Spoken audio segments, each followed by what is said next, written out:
Hi అండి. Welcome to my channel Bhagyalakshmi పచ్చ. ఎలా ఉన్నారు? బాగున్నారా? నేను కూడా చాలా బాగున్నానండి. శ్రావణ మాసం వస్తుందని బూజుల పనులు మొదలుపెట్టాను కదండి. 2 రోజులు దుప్పట్లు ఉతకటం సరిపోయింది. ఈ రోజేమో ఇంట్లో ఉన్న కటన్స్, మంచానికి ఉన్న దుప్పట్లు అన్నీ ఉతికేస్తున్నాను. ముందు కటన్స్ అన్నీ తీసేస్తున్నాను. ఈ కిటికీకి కటనను పాత క్లాత్ ఎందుకు కట్టానంటే కటన్ అనేది చాలా పల్చగా ఉందండి. పల్చగా ఉండటం వల్ల కిటికీలోంచి ఎండ అంతా వెలుతురంతా ఇంట్లోకి వస్తుంది. అందుకని ఇంక వెనక వైపున ఇదిగోండి పాత క్లాత్ ఒకటి కట్టాను. ఇది కట్టడం వల్ల ఇంకా కాటన్ నుంచి వెలుతురు కానీ ఎండ కానీ ఏమీ లోపలికి రాదు. ఇప్పుడైతే అంత ఎండ అనిపించదు కానీ ఎండాకాలంలో అయితే బాగా ఎండ ఆవిరి వచ్చేదండి. అందుకనే ఇంకా వెనక వైపున అలా క్లాత్ కట్టేశాను. బయట వాకిలికి కిటికీకి సేమ్ ఒకటే కట్టన వేసానండి. ఇంకా అదం వాటికన్నిటికీ వేరువేరుగా వేసాను. ఈ రెండు అంటే పక్క పక్కనే ఉన్నాయి కదా, అందుకని సేమ్ ఒకటే కలర్ వేసాను. అవి కూడా తక్కువ క్వాలిటీ కటన్సేలండి, అంత ఎక్కువ రేటు ఏం కాదు. ఏవైనా సరే మనం జాగ్రత్తగా ఉంచుకొని మనకున్న వస్తువుని నీట్గా ఉంచుకోవాలి కదా. ఈ అరమారకు కూడా కటన్ వేసానండి. కటన్ వేస్తే అరమార చూడండి ఎంత నీట్గా ఉందో. కటన్ తీసేసిన తర్వాత దీని అవతారం చూడండి ఎలా ఉందో. ఇలా ఓపెన్గా ఉంచే కంటే కటన్ వేస్తే చూడటానికి నీట్గా ఉండిద్ది. ఇలా ఓపెన్గా ఉంచి అన్నీ అరమారలో అన్నీ కనపడతా ఉంటుంటే అంత నీట్గా అనిపించదు. అన్నీ కవర్లని బాట్లని ఒకటి అరమారలో పెడతా ఉంటాం కదండి, చూడటానికి అంత నీట్గా ఉండదు. ఇంకా తర్వాత ఇదిగోండి టీవీ మీద క్లాతు, టీవీ కింద 2 గూళ్ళు లాగా ఉండేవి, వాటికి కూడా కటన్ వేశాను. వీలైనంత వరకు ఏవి బయటకు కనిపించకుండా కటన్స్ వేస్తానండి. కబోర్డ్స్ లేవు కదా, ఇంకా కబోర్డ్స్ లేనప్పుడు ఇలా కటన్స్ వేసి కవర్ చేస్తున్నాను. కటన్స్ అన్నీ బాగా దుమ్ము పట్టేసినాయి. ఉతక కూడా చాలా రోజులు అవుతుంది. మనం ఏమి వీటిని రోజువారీ 10 రోజులకు ఒకసారి కూడా ఉతకం కదండి. ఎప్పుడో 2 నెలలకు ఒక్కసారే ఉతికేది నేను. అంతకంటే ఎక్కువ ఉతకనండి. 10 రోజులకి 15 రోజులకి ఉతుక్కోవడానికి మనకేం వాషింగ్ మిషన్లు ఏమి లేవు కదండి, చేతులతో ఉతకాలి. రోజువారీ బట్టలే ఉతకలేకపోతున్నాం, ఇంక ఇవన్నీ ఎప్పుడు ఉతుకుతాము. అందుకే నెలకో 2 నెలలకో, ఎక్కువ శాతం నెలకు కూడా కాదులేండి, 2 నెలలు అయింది, 2 నెలలకు ఒక్కసారి అలా ఉతుకుతూ ఉంటాను. మంచం గుడ్డలు అయితే మాత్రం నెలకొక్కసారి ఉతుకుతాను. ఎందుకంటే వీటిని మేము వాడుకుంటాం కదండి, పడుకుంటాం కదా, అందుకని ఎక్కువ మురికి ఉంటుందని వీటిని మాత్రం నెలకొక్కసారి ఉతుకుతాను. ఎక్కువ కిటికీలు ఎక్కువ కర్టన్స్ కూడా లేవులేండి, చాలా తక్కువగా ఉన్నాయి. టీవీ మీద క్లాత్, ఫ్రిడ్జ్ మీద క్లాతులు ఇంక ఇవేలే, ఎక్కువ శాతం అయితే ఏమీ లేవు. ఇంకా మంచాలు కూడా 2 మంచాలేనండి, ఎక్కువ మంచాలు కూడా లేవు. ఈ మంచం క్లాత్ అయితే మాత్రం కొత్తగా కుట్టించాను, ఇదైతే కొత్తది. వీటిని కూడా నైట్ పడుకునేటప్పుడేలండి, వీటిని కూడా రోజువారీ ఏమి వాడము. ఇంట్లో డబుల్ కాట్ మంచాలు ఉన్నాయి కదా, ఇంకా ఆ మంచాల మీదే కూర్చోవటం, టీవీలు చూడటం, ఇంకా అంతా అక్కడే. ఇటువైపున ఇంకొక మంచం ఉందండి. ఈ మంచం క్లాత్ ఇదైతే పాతదే. ఈ మంచం అయితే అసలు వాడము మేము. ఇంక ఇది ఇలాగే నిలబెట్టి ఉండిద్ది. ఎవరన్నా ఇంటికి చుట్టాలు వచ్చినప్పుడు తప్పనిచ్చి ఇంక ఈ మంచం అనేది అస్సలు వాడమండి. చుట్టాలు కూడా చాలా తక్కువలేండి, మా ఇంటికి ఎవరు రారు. ఎప్పుడో మా అక్క వాళ్ళు, మా అమ్మ వస్తారండి. వాళ్ళు కూడా వచ్చిన సాయంత్రానికి వెళ్ళిపోతుంటారు.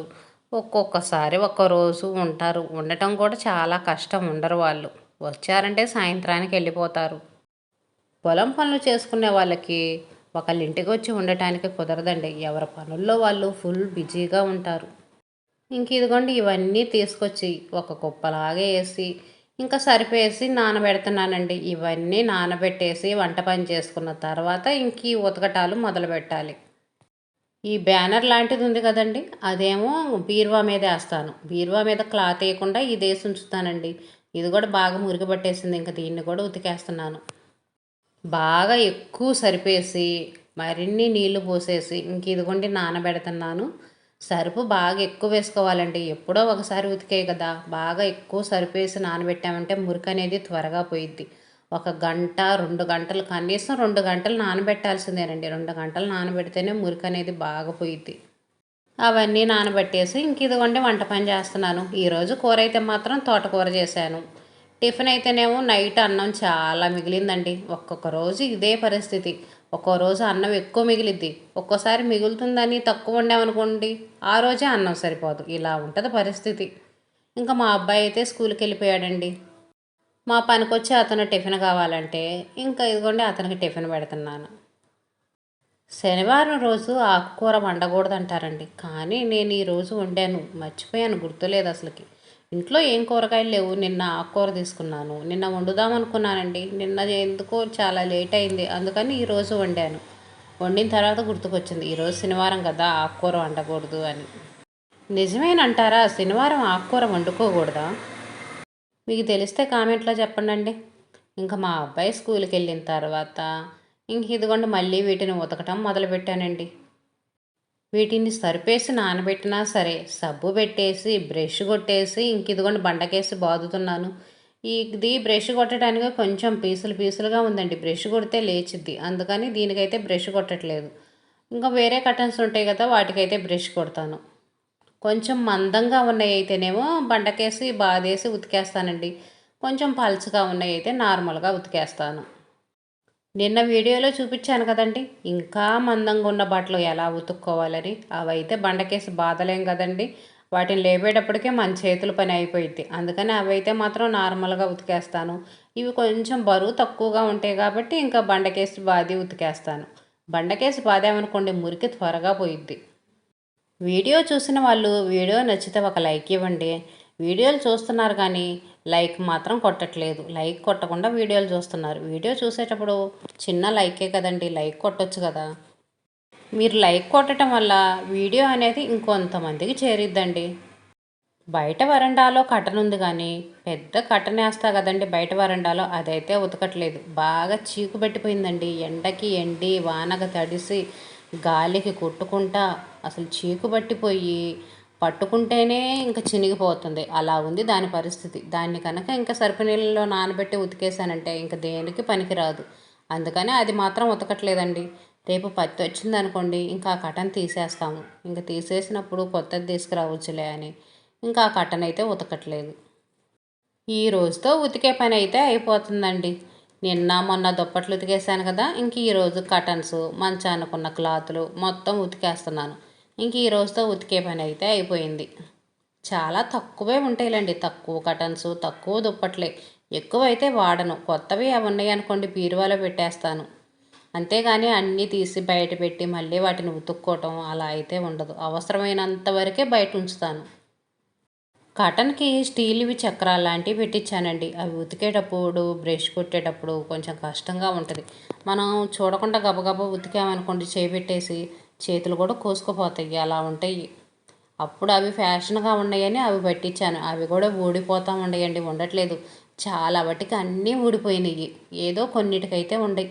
వాకిలికి వేసుకునే కటన్కైతే మాత్రం చాలా ఊడిపోయినాయి. ఇంకా కిటికీలకు వేసే కటన్కైతే కొన్ని ఉన్నాయి. ఈ డిజైన్ల కంటే కూడా నార్మల్గా ప్లెయిన్గా కుట్టించుకోవటమే బాగుంటుందండి. ఉతుక్కోవడానికైనా దేనికైనా మనకు బాగుంటుంది. ఇవన్నీ ఊడిపోయినాయి అనుకోండి, సగం సగం ఊడిపోయి సగం సగం ఏమో ఉండి అట్లా కనిపిస్తూ ఉంటాయి. బట్టలు మొత్తం ఒకసారి జాడిచ్చేదానండి. టబ్బు నిండా నీళ్ళు పోసి మొత్తం ఒకసారి జాడిచ్చేసాను. మళ్ళీ ఇప్పుడు రెండోసారి జాడిస్తున్నాను. కటన్స్ అన్నీ ఒకసారి జాడిచ్చి దుప్పట్లు ఉంటాయి కదండి మంచానికి కట్టే దుప్పట్లు, అవన్నీ మళ్ళీ సపరేట్గా జాడిచ్చేస్తాను. అబ్బా ఎన్ని పనులండి మనకి. ఇంట్లో బట్టలు ఉతికాను చూడండి, ఆ గాబు మీద పెట్టేశాను. అంట్లు కూడా అండి అసలుకి ఎన్ని అంట్లు ఉన్నాయో ఈ రోజైతే. నిన్న జున్నుబాలు చేశాను, ఆ అంట్లు ఉన్నాయి. మేకడుంటే వెన్న చేశానండి, నెయ్యి కరగబెట్టాను కదా, ఆ అంట్లు ఉన్నాయి. నిన్న కోడిగుడ్డు కూర చేశాను, ఆ బాండి. అసలు ఎన్ని అంట్లు ఉన్నాయో. మళ్ళీ ఉదయం పూట టిఫిన్ చేసిన అంట్లు చాలా అంట్లు ఉన్నాయండి. టబ్బు నిండా వచ్చేసినాయి. ఆ అంట్లన్నీ కడిగేసి రోజువారి బట్టలు ఉతికేసి మళ్ళీ ఇవి ఇగోండి ఈ దుప్పట్లు ఇవన్నీ ఉండేవి కదా, ఇవన్నీ ఉతికేసేటప్పటికి ఎంత టైం అయిందో. ఇవన్నీ ఉతికేదాకా టిఫిన్ కూడా చేయలేదండి. మా అబ్బాయి స్కూల్కి వెళ్ళిపోయాడు. ఇంకా వెంటనే ఈ పని మొదలు పెట్టుకున్నాను. మళ్ళీ టిఫిన్లు చేస్తా టీలు తాగుతా కూర్చున్నానంటే మళ్ళీ పని చేయాలనిపించదని ఇంకా పిల్లలు స్కూల్కి వెళ్ళిన వెంటనే ఈ పని స్టార్ట్ చేశాను. ఉతికినవి కూడా ఆరేసుకోవాలండి. ఆరేసుకోవటం కూడా ఇంకా గాలి వస్తుంది కదా బాగా, ఎక్కడ పడితే అక్కడ ఆరేసామనుకోండి గాలికి అసలు కింద పడిపోతున్నాయి, కొట్టుకొని పోతున్నాయి. క్లిప్పులు పెట్టినా సరే ఉండట్లేదు, అలా అయిపోతుంది పరిస్థితి. ఇంక ఈ గొంతులో ఆరేసామనుకోండి గాలి వచ్చినా సరే కింద పడ్డావు. అందుకని ఆ గోడ మీద ఆరేసి ఇంకా రాళ్ళు అవి పెట్టేశాను. పొద్దున్న టిఫిన్ ఎగ్ ఫ్రైడ్ రైస్ చేశాను కదండి, మా అమ్మాయికి అది వద్దంట, నూడిల్స్ కావాలంట. హాస్టల్లో ఉంటాను కదా, నాకు నచ్చినవి చేసి పెట్టంటే ఇంకేం చేస్తామండి, పిల్లలు ఉండేది 4 రోజులే కదా, ఇంకా వాళ్ళకి నచ్చినవి చేసి పెట్టాలని ఇంకా మా అమ్మాయికి అయితే నూడిల్స్ చేస్తున్నాను. నూడిల్స్ కూడా ఎగ్ నూడిల్స్ చేస్తున్నానండి. ఎగ్ నూడిల్స్ సింపుల్గా త్వరగా అయిపోవటానికి నేను ఈ ప్రాసెస్లో చేస్తాను. మనకి త్వరగా అవసరం అనుకోండి. ఇప్పుడు టైం 10 ఏమవుతుంది. ఇంకా టిఫిన్ పిల్లలు త్వరగా తినాలి కదా! ఇంకా అందుకని త్వరగా పని అవ్వటానికి నేను ఈ ప్రాసెస్‌లో చేస్తాను. నార్మల్‌గా మనం నూడిల్స్ ఉడకబెట్టుకుంటాం కదండీ! అలాగే వాటర్ పోసి ఉడకబెట్టి ఇందులో మసాలా వేశాను. కొంచెం కారం కూడా వేశానండి చప్పదనం లేకుండా ఉండటానికి. కొంచెం వాటర్ ఎక్కువైనాయి అనుకోండి చప్పగా ఉంటాయి. అందుకని కొంచెం కారం వేశాను. కారం వేసి ఎగ్ నూడిల్స్ అని చెప్పాను కదండీ! అందుకని కొంచెం ఆయిల్ వేస్తున్నాను. ఒక స్పూన్ ఆయిల్ వేసుకుంటే చాలు. అది కూడా పచ్చి ఆయిల్ కాకుండా మనం కాగబెట్టిన నూనె ఉంటుంది కదా! డీప్ ఫ్రైలు అవి చేసుకొని నూనె సపరేట్‌గా పెట్టుకుంటాం కదా!